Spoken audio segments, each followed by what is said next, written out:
Assalamualaikum warahmatullahi wabarakatuh. Perkenalkan, nama saya Andi Muhammad Yusril, Stambuk P101 18258. Saya akan menjelaskan sedikit tentang penyakit kusta, yang dimana pokok pembahasannya itu yang pertama definisi kusta, yang kedua data-data epidemiologi kusta, yang ketiga riwayat alamiah kusta, yang keempat faktor risiko kusta, yang kelima upaya pencegahan dan penanggulangan kusta. Nah, yang pertama itu ada definisi kusta.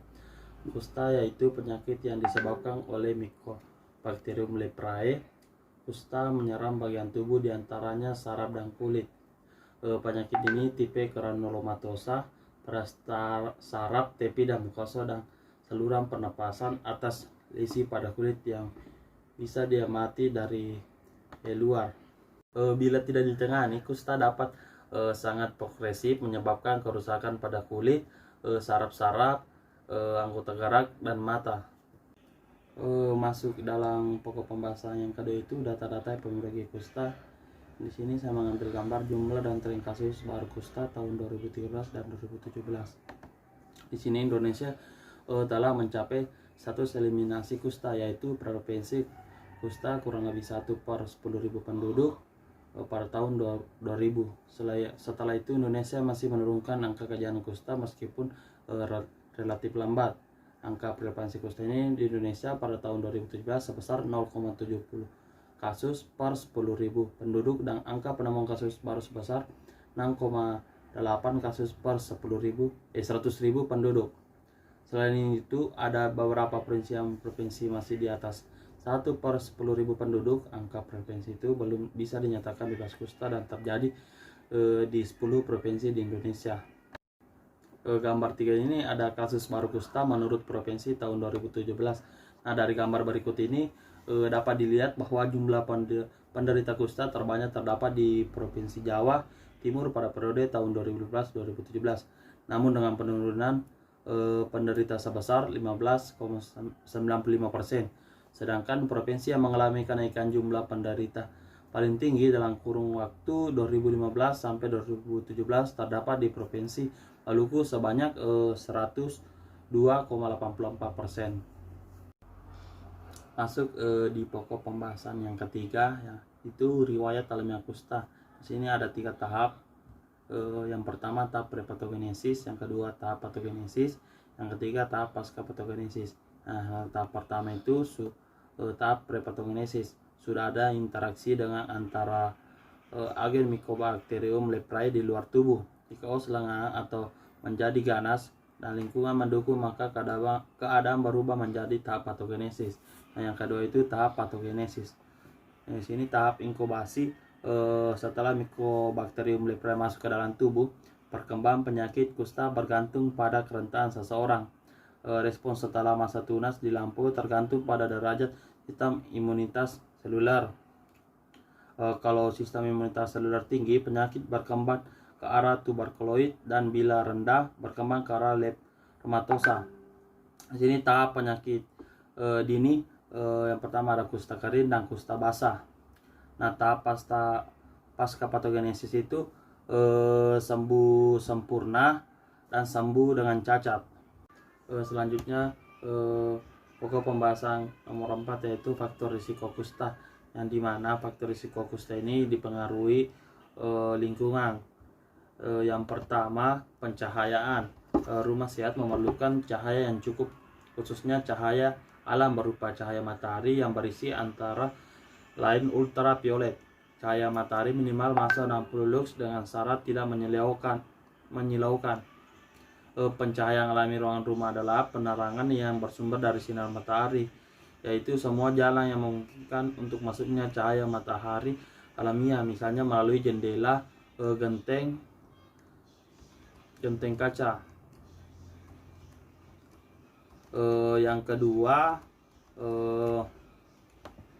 kepadatan penghuni rumah. Kepadatan penghuni rumah adalah perbandingan antara luas lantai rumah dengan jumlah anggota keluarga dalam satu rumah tinggal.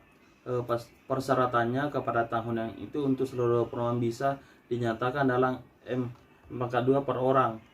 Luas minimum per orang sangat relatif tergantung dari kualitas bangunan dan fasilitas yang tersedia. Untuk perumahan sederhana minimum 9 m2 per orang. Yang ketiga, lantai rumah.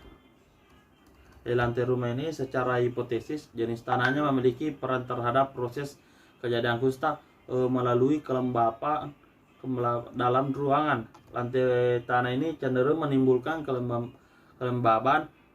Dengan demikian viabilitas kumpulan DPR di lingkungan yang juga sangat dipengaruhi. Yang keempat di sini ventilasi. Ventilasi adalah usaha untuk memenuhi kondisi atmosfer yang menyenangkan dan menyehatkan manusia.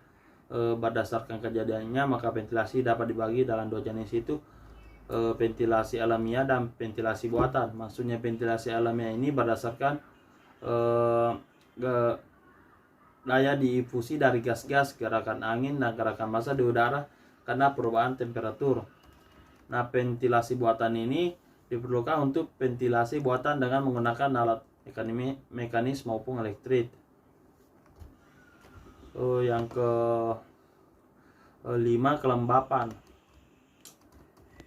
Kelembapan ini kelembapan udara adalah persentase jumlah kandungan air dalam udara. Kelembapan ini terdiri dari dua jenis, yaitu kelembapan absolut, yaitu uap air per unit volume udara. Yang kedua, kelembapan nisbi atau relatif, yaitu banyaknya uap air dalam udara pada suatu temperatur terhadap banyaknya uap air pada saat udara jenuh dengan uap air pada temperatur tersebut.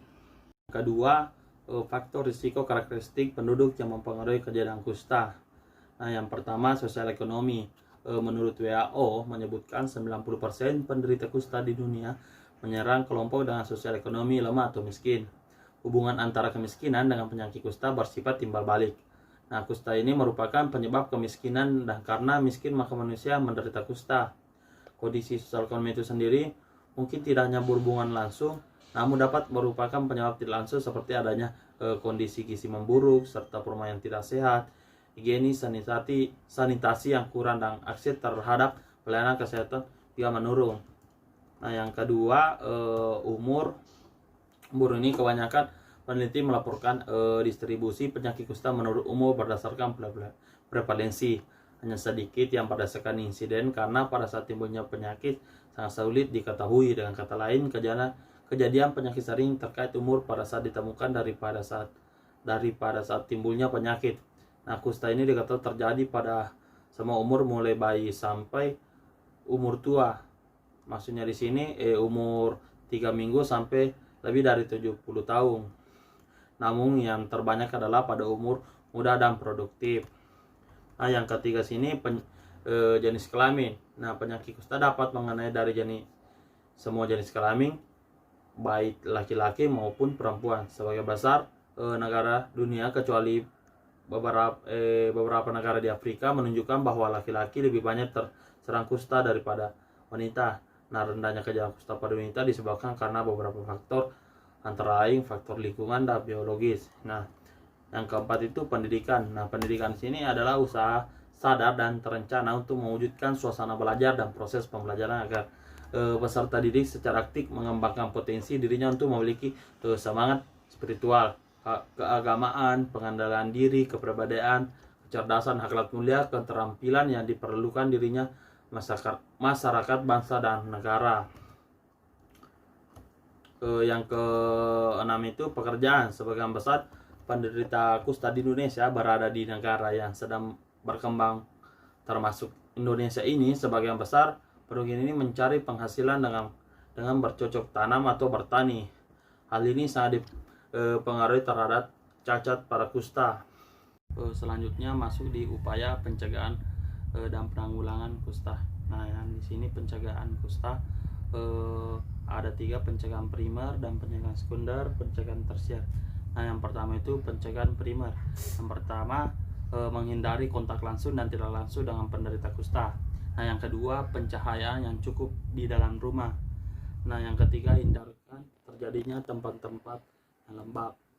Nah, yang pencegahan sekunder ini pencegahan penderita kusta agar tidak menjadi parah, yaitu melalui pembuatan kombinasi atau multi drug terapi. Nah, yang ketiga, pencegahan tersier. Di sini yang pertama mencegah meluasnya penyakit kusta, dan yang kedua menghentikan penyakit lebih lanjut dan mencegah komplikasi dan kecacatan. Nah, yang terakhir penanggulangan kusta. Nah, metode penanggulangan kusta ini terdiri dari metode pemberantasan dan pengobatan, metode rehabilitasi, dan metode pemasyarakatan. Nah, penanggulangan sini penyakit kusta telah banyak didengar di mana-mana dengan maksud mengembalikan penderita kusta menjadi manusia yang berguna, mandiri, produktif, dan percaya diri. Metode ini pemberantasan dan pengobatan, metode rehabilitas yang terdiri dari rehabilitas medis, rehabilitas sosial, rehabilitasi karya, dan metode masyarakat yang merupakan tujuan akhir dan dari rehabilitasi, di mana penderita dan masyarakat membaur sehingga tidak ada kelompok tersendiri. Ketiga metode ini tersebut merupakan suatu sistem yang saling berkaitan dan tidak dapat dipisahkan. Dengan mengetahui penyebabnya penyakit ini pengobatannya, maka tidaklah perlu timbul leukopenia. Hal ini dapat dilihat dengan penting dalam peranan penyuluhan kesehatan kepada penderita dan keluarga secara teratur dan tidak perlu dijauh oleh keluarga, malahan keluarga sebagai pendukung proses penyembuhan serta masyarakat tidak perlu mempunyai rasa takut yang berlebihan. Mungkin itu saja yang sempat saya jelaskan. Mohon maaf apabila ada salah kata. Wabillahi taufiq wal hidayah. Assalamualaikum warahmatullahi wabarakatuh.